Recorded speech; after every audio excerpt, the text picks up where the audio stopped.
Hey guys, it's Dr. Sam Robbins. Today's topic is going to be about what happens to your body or your hormones after you have an orgasm. And I get asked these type of questions about sex and masturbation orgasms, mainly because guys just want to know, is it a good thing? Is it a bad thing? Am I masturbating too much, too little, all that kind of stuff?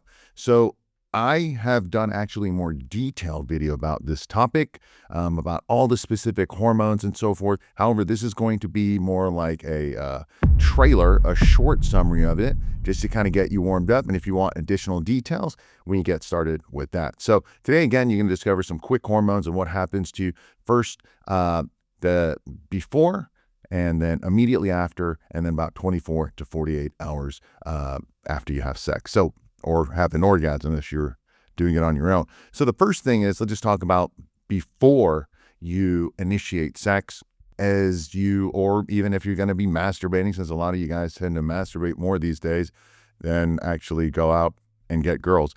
But the first thing you're going to do is, whether you're watching porn or you're going to do foreplay, or you're thinking about this, the thought process alone initiates just different hormones. One of them is testosterone gets released, it increases, and then dopamine increases. These are, again, pro-sexual hormones. They're going to allow you to go get, what you need in life. And in this situation, it's, to have an orgasm.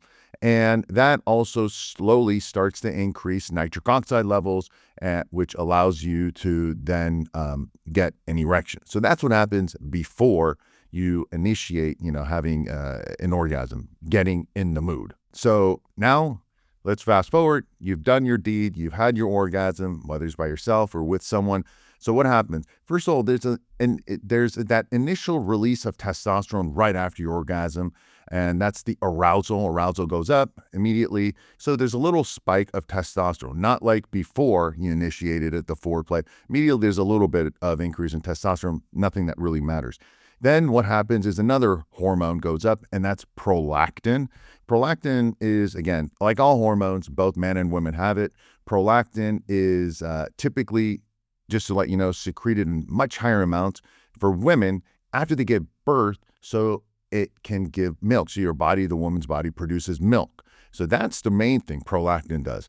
Now, in men, as prolactin releases right after an orgasm, what happens is it reduces the refractory period. As prolactin levels go up, what's the refractory period? That's your ability to get erect and have another orgasm. When you're younger, it happens quicker. Prolactin goes up and goes right back down to baseline much quicker when your testosterone levels are optimal and so forth. But when you are older, especially after the age of 20 and then mid-20s and obviously 30, 40, and 50 and beyond, that refractory period gets longer and longer. So you end up becoming, having an orgasm like maybe once every few days or once a week, or in some guys even once a month, or maybe never. So prolactin has one aspect of that. And just to let you know, as prolactin levels go up, dopamine comes down. And dopamine is a neurotransmitter that I mentioned earlier. It is required for that ability to have pursue sex and have an orgasm, get erection. So it's testosterone and dopamine, and ironically and incidentally, as testosterone levels go up, so does dopamine, and vice versa. Now, when prolactin levels go up, the dopamine comes down. Now, another, what I call more of another hormone that goes up is oxytocin. Oxytocin goes up in both male and females after an orgasm, and it's the hormone that connects you more, right? Intimacy, it's pair bonding, it's a love hormone, and it makes you feel trust, bonding, emotional, and so forth. And oxytocin also causes relaxation, so keep that in mind. And after that, obviously after sex, you feel a little bit more relaxed and so forth. So that's another factor that happens. Oxytocin goes up. And finally, the main hormones, a lot of different things happen. Endorphins go up and that come down. Another thing that goes up is cortisol levels. That's your stress hormone. And as cortisol levels go up, the stress hormone goes down. Ironically, testosterone levels come down. Always remember that. The opposite hormone, as I've said many times, to testosterone is not estrogen, which most people think, but it's actually cortisol. Cortisol levels go up, testosterone comes down. And that's just your body's way of saying, hey, cortisol is a stress hormone. We are fight or flight. We need to take care of what's going on. We need to go get some food, or something's chasing us. That's the last thing your body wants to do, is increase testosterone for you to go have babies and have sex and get an erection. So keep that in mind. That's why stress can be so bad. A little bit here and there is awesome, but these days people have chronic stress because they're not sleeping well, not eating well. They're constantly worrying about things. Being on the phone all day long is stressful. People never unwind or unplug. Okay, so now you just had your orgasm. Immediately after, we talked about what happens to your hormones. What happens, though, after the next day or two, next 24 to 48 hours? Testosterone levels typically will start to go back to baseline, to where you were. And assuming now, if you're younger, it happens much quicker and faster. And I'll tell you how to do this at the end of this video, so things rebound much better, like when you're in your early teens, in your teens and early 20s.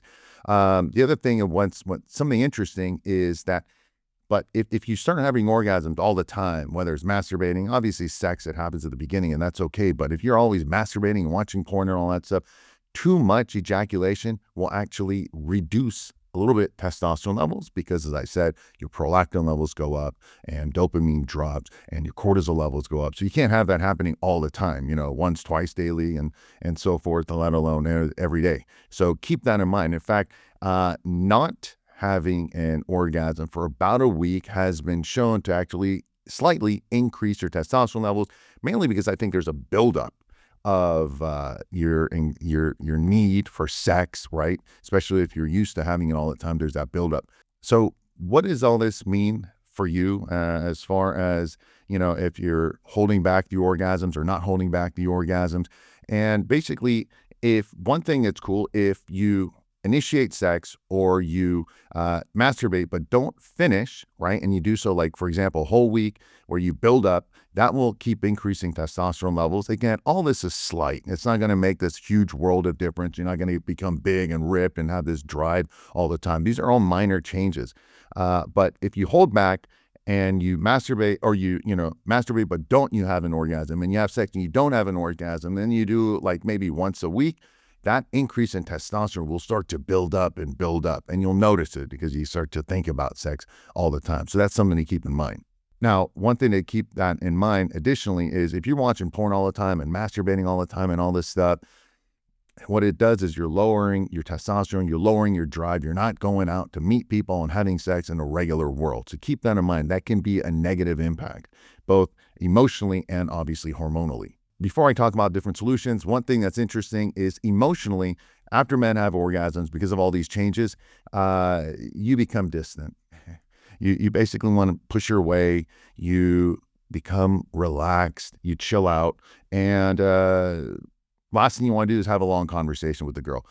And ironically, though, the opposite happens when women have an orgasm, because of the whole oxytocin and different hormone levels. For women, it's the opposite. They become closer to you and they start to cuddle more and they want to talk and blah, blah, blah, blah, blah, blah. After sex, while you're like, oh my God. The opposite, in fact, is before you want to have sex. The guy's out on a date, he's talking, he's being charming, he's trying to be funny and all that kind of stuff. Before sex, he's talking, and the girl's a little bit more reserved. Then you have sex, you both orgasm, assuming both of you orgasm and so forth. The guy's like, okay, man, I'm done. I'm chill. And you're actually like thinking about everything but sex. You're thinking about, I got work, I gotta go watch TV, I'm hungry, I want to take a nap. It's unfortunate, but we tend to disconnect because of these hormones. So don't blame it on the guy, blame it on the hormones, blame it on nature, blame it on DNA. This is how it is. And women, on the other hand, they want to talk. So don't just walk away from her. Give her what she needs and, all that stuff. So just something to keep in mind. So what's the solution with all this? What, after all this, you've learned, okay, so I want to improve my testosterone levels. I want to improve my erections. I want to have the ability to have orgasms more often and so forth. All this comes down to improving your hormones. That's it. Okay.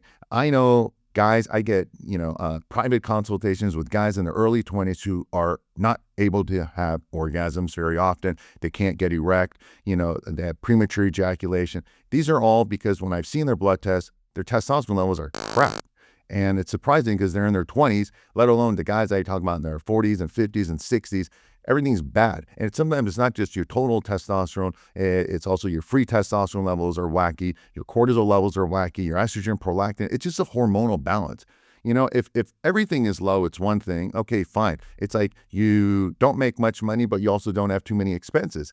But if testosterone is low and then estrogen is high and cortisol is high, now you're like spending more and making less. So now you're in a complete deficit, if that makes sense.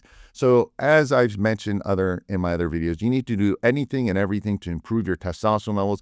I have links about different diets and exercises, all of it below this video.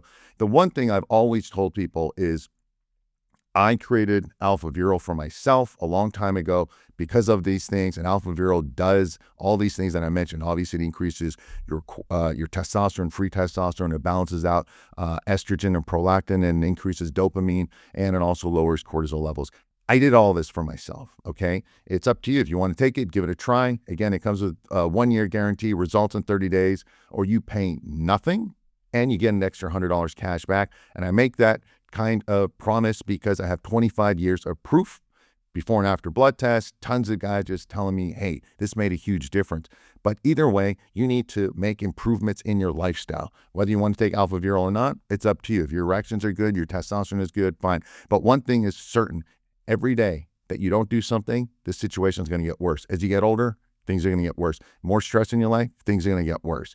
And then you get in a negative head game, and then things get even worse. You have anxiety, performance anxiety, all these different problems. So improve your testosterone levels, and all these things will improve quicker and faster. Just like when you're in your teenage years, things are always bouncing back. You don't have to worry about any of these problems.